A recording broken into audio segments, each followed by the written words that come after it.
আজ সকাল থেকেই আমার এই ছোট্ট ব্লগটা শুরু করলাম। আর কি বলো তো বন্ধুরা, তোমাদের সাথে আমি একটু ইন্ট্রো দিয়ে নিই। গুড মর্নিং, কেমন আছো সবাই? আর আজকে হচ্ছে বৃহস্পতিবার। আর আমি যেটা বলছিলাম, আমি আগের দিন এই সবজি বাজারগুলো নিয়ে এসেছিলাম। তো পরের দিন, সেদিন তো আর ধোয়াধাই করিনি কিছু, পরের দিনের জন্য রেখে দিয়েছি। তো আমার এর আগেও তোমাদেরকে বলেছি, আমার একটা বাতিক হয়ে গেছে করোনা থেকে। তো এই সবজিপাতি সব ধুয়ে রেখে দিই। তারপরে দেখো, এই বৃহস্পতিবার করে যদি কোনো এই কাজগুলো নিয়ে বসি না, তাহলে কিন্তু আমার আরও বেশি দেরি হয়ে যায়। কারণ বৃহস্পতিবারে পুজো দিতেই আমার অনেকটা সময় লেগে যায়।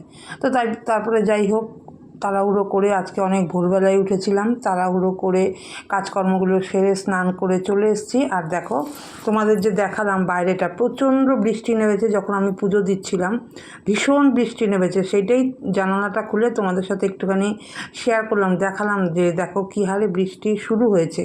তো কি বলো তো, এই বছর না বৃষ্টিটা খুবই বেশি, যেখানে মানুষকে একদম অসহ্য করে দিচ্ছে। গত বছর গরমে আমরা অসহ্য হয়ে গেছিলাম, এইবার কিন্তু বৃষ্টিতে আমরা অসহ্য হয়ে যাচ্ছি। আর সব কিছুই কী বলো তো, অতিরিক্ত কিছুই ভালো না। অতিরিক্ত গরম, অতিরিক্ত শীত, অতিরিক্ত বৃষ্টি, এটা কোনো কিছুই ভালো না। নর্মাল যেটা হয় সেটা হলে মানুষের একটু স্বস্তি হয়। তো সেই রকমই অতিরিক্ত ভাব ভালোবাসাও কিন্তু আবার মানুষের সাথে ভালো না। এই আমি একটা এক্সাম্পল দিলাম, যে এমন মানুষ আছে দেখবে, এক একটা মানুষের সাথে খুব গলায় গলায় ভাব হচ্ছে, আবার কিছুদিন পরেই ওর স্বার্থে ঘা লাগছে, তখন আবার তাদের মুখ দেখা দেখি বন্ধ হয়ে যাচ্ছে। তো এই রকম না, অতিরিক্ত কিছুই ভালো না। যেটা লিমিটের মধ্যে রাখো সেইটাই ঠিক আছে। আর এমনি আমি এই ওয়েদারেরও কথা বলছি, যে এই যে এত গরম দিয়েছে গত বছর, আমরা অসহ্য হয়ে গেছি। এই বছর এত বৃষ্টি দিচ্ছে, তাতেও অসহ্য হয়ে গেছি।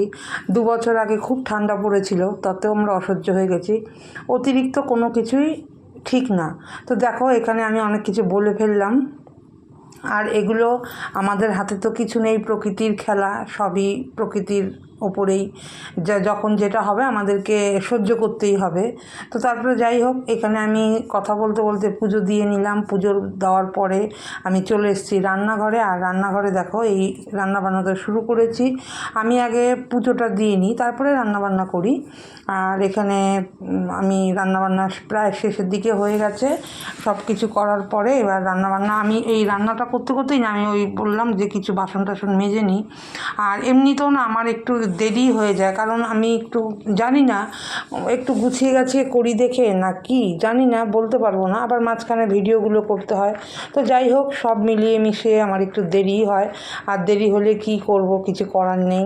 আগে আমি মনে করি যে আমি কাজগুলো করে নিই, তারপরে পরে রেস্ট নেব। সে আমার শরীর খারাপ যখন হয়, তখন আমি তাই মনে করি যে শোবো, তা আমি দুটো কাজ করে নিই, তারপরে একবারে সেরে তারপরে শোবো।